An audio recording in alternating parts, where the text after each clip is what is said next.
adventures. I'm so jealous. Well, yes, I do. And I got to tell you, you talk about the best. Yes. How about we bring out our guests today? Ladies and gentlemen, from the county of Kossuth, Iowa, in the town of Algona, please join me in welcoming Marvin Chickering.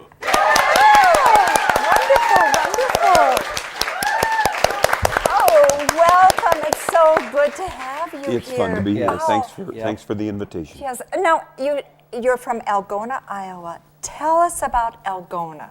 It's a wonderful place to live and shop and eat. We have wonderful restaurants, and the diversity in the town is really beyond most towns of 6,000 people because we have a number of other businesses besides those related to ag, and of course it's filled with wonderful people and beautiful churches and a community that we have truly enjoyed for many years. Well, it sounds like a beautiful community, and my understanding is that you have a wonderful nativity scene. Why don't you tell us a little bit about that? It is that for sure. There's not another one like it in the world. And we are blessed to have it because 6 German prisoners of war at Camp Algona during World War II built this nativity scene and left it to us. Now, I don't want to take you off the main topic of the nativity scene, but just curious, how did German prisoners of war end up in Kossuth County in Iowa? Well, because France and England had so many prisoners, they didn't know what to do with all of them. And so they pleaded with our government to take some, and our government was not in favor to start with. But then they realized that this might be a solution to a huge problem during the war because our men were away fighting a war and the labor needs here at home were huge. So how many prisoners of war did you have? There were 10,000 shipped to Algona. Wow. But there were never 10,000 there at one time. And Algona was the base camp. Okay, so and there were deployed from 34 branch camps in 4 states, and those 34 branch camps, there were 20 in Minnesota, 10 in Iowa, 2 in North Dakota, and 2 in South Dakota. And the prisoners were shuttled wherever the labor needs were greatest, and they did their thing, and when the labor needs dried up, then they were sent to other camps. So part of their labor in Algona was to build this nativity. Actually, the main curator was a man by the name of Edward Kybe, and he built a small nativity set for Christmas of '44. And the camp commander called him in afterwards after he'd seen the first small one. And that one was, the figures were made out of soil, if you can imagine, and hardened them on the stove. That's very interesting. And so the commander called him in later and asked him if he would consider building a larger one. And the prisoners agreed to do that at their own expense and built this wonderful example of German artistic ability. It's beautiful. And there are 60 figures, over 60 figures, and they're made of cement over a wire and wooden frame. And 6 men completed this project in less than a year. My goodness. Because it was shown originally at Christmas time of 1945 at Camp Algona.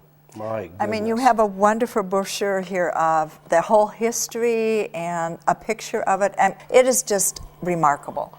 Now, it truly is. It is. Is this outdoors? No, sir. It's indoors. It's in a building of its own. And yes. is it Really?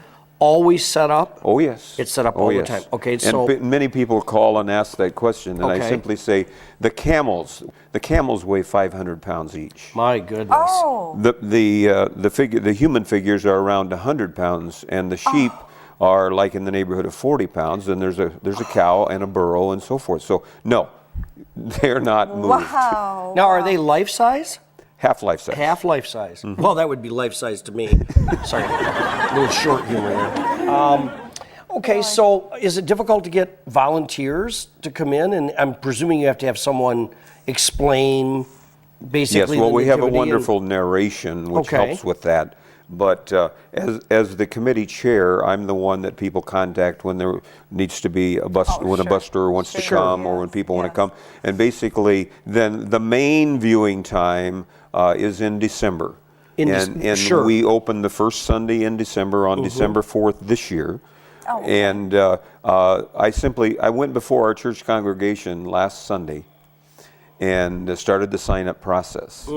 And would you believe when I asked for volunteers to sign up, there were 88 time slots available, and when I took the sheets home, there were already 41 of the slots filled. Oh, goodness. Wonderful. That is The wonderful. people of our congregation love it and love to babysit the baby Jesus. That's great. That's And it makes my job wonderful. that much easier. Certainly. Yes, so I don't have to worry about that. But the hosting the rest of the year, we also host other groups in January through November. And I do most of that myself, and I have other guys on the committee that also help out with that. Oh, go ahead. No, well, I was going to say, we were chit-chatting a little bit in the Sure. green room, and you said something about a big makeover recently. Can you tell us something about that? Yes, we were blessed in 2009 to have a former Algona resident whose parents were members of our church, and he was a member of our church growing up, who, when his parents passed away, he said, I want to make it more beautiful.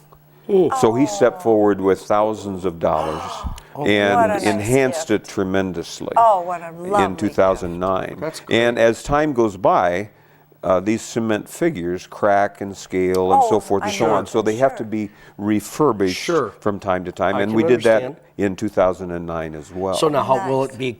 A few years then? 15 years 15 is the years normal. before they have to be refurbished is the normal again. time? Yes. Now, my understanding is this is very interesting that you also have a museum in Algona We do. Yes. that was dedicated or based upon Camp Algona. Is that correct? That's correct.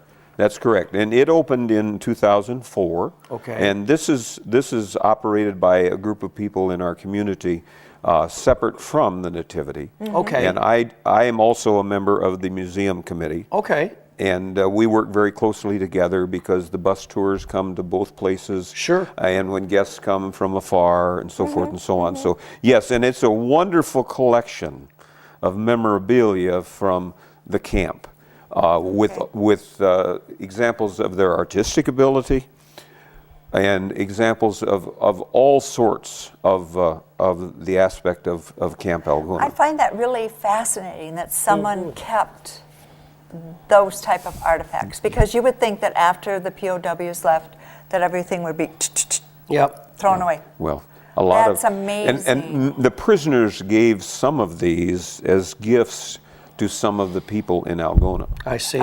because relationships develop, and I don't know how much time we have, but I can tell you one prisoner of war story which is the best example of this statement. They came as enemies and left as friends. Oh, that's very good. We learned in 2006, the main man in building the Nativity was a man by the name of Edward Kybe. And Edward, it was truly an act of God that he came to Algona, because without him, It would have never been it done. would have That's never happened. amazing. And Edward was the brains of the construction.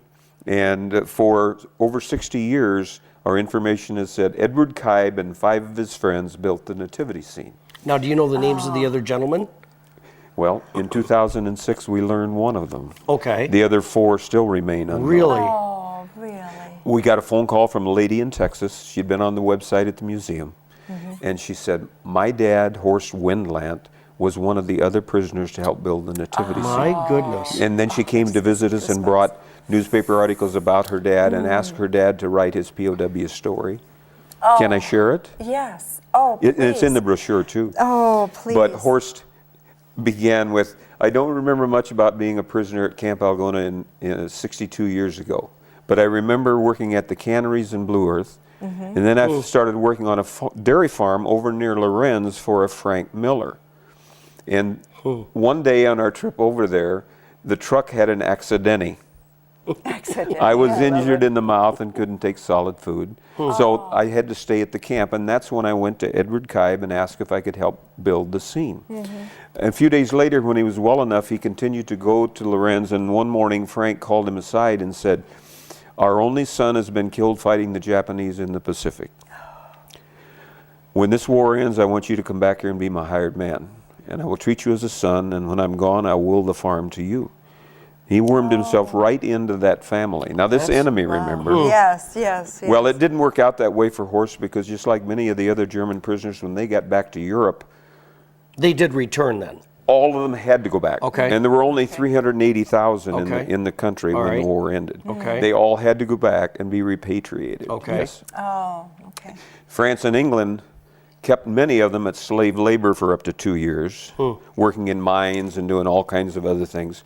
But again, Horst Wendland had an angel over him because an English doctor took him in, and he had a key to the doctor's house, and the doctor's kids wouldn't go to bed at night until Horst had sung to them. Oh. So he wormed his way into 2 different enemy families, and I never got to meet the man, and I've been sorry about that. And anyway, he went before the consulate to make the application to come back to the U.S. and become an American citizen. And the man behind the desk asked, "Do you want to go to Iowa or Texas?" Oh. And he said, "Well, my mother and my sister have already gone to Texas, so we will go to Texas." And the farmer never get mad at me. Sadly, Horst passed a year ago at 97 in Kerrville, Texas. My goodness. wow. What a story. That's that's Isn't that precious? That is It precious. is. But it just It's shows again wonderful. so many times that they listen. Governments make war; people don't. That's no, true. that's true. Yep. Yep. And so anyway, that's just one of them. And sorry for carrying on. No. That's that is excellent. wonderful. It's fascinating. Now, what happened in 1968? That was of Edward Kybe, significance? the main man that built the Nativity, Right. was invited to come back to Algona as Algona's as our guests at Christmas time, and he brought his wife and his 2 children. And They where had- was he? In Germany? Was he residing in Yes, Germany then? in Okay. fact, he lived the rest of his life in In Germany, Germany, and passed okay. in '88. In 88. So in Yes. 68, sorry to interrupt Right, you. that's okay. Okay. And so Algona invited them back, and they had a banquet, and the camp commander came, Nice. and so they could Really? talk story together. Yeah. You know, and My they just had goodness. a wonderful 10-day period of together, and with Algona honoring him. That's outstanding. And 2 years ago, his granddaughter came to see the Nativity. And so anyway, it goes on and So on the and on and legacy on and will on. continue Oh yes, probably oh yes, throughout the yes, family. yes. Yeah. Now, if our viewers or other folks would like to come and visit the Nativity, can you give us some information as to Sure. how they would do that, when they do that? We open for the month of December 4th on a Sunday. Okay. Okay, and we're open until the 31st. And what are your hours? And on Sundays, and of course Christmas Day is on Sunday this year. Sundays, we're open from 12 till 9 p.m. Okay. and Monday through Saturday from 2 till 9. Okay. And the only exception is New Year's Eve. We close at 6. Okay. And if people want to come to the POW Museum? Yes, the POW Museum is open weekends 1 to 4. Okay. And it'll also be open the week of the 19th to the 23rd each day from 3 to 6, and trying to make it available for people that come Sure, to see the Nativity. Now, the Nativity set is located where? On the fairgrounds, Kossuth County Fairgrounds, on the south edge of town, just off of Highway 169, and come to the south edge of town and you'll see signs. Okay, and the museum? Is located on Thorington Street, just south of the courthouse. Oh, okay. Excellent. Excellent. Wow. Well, Marvin, it's been a real pleasure to have you here today. We've learned a lot. Well, I've enjoyed it too. Thanks. I really for enjoy having you here. If you have a moment before you go, we'd like to get an outside report from outside of Sweet Swine County. Do you have just a moment for that? Sure.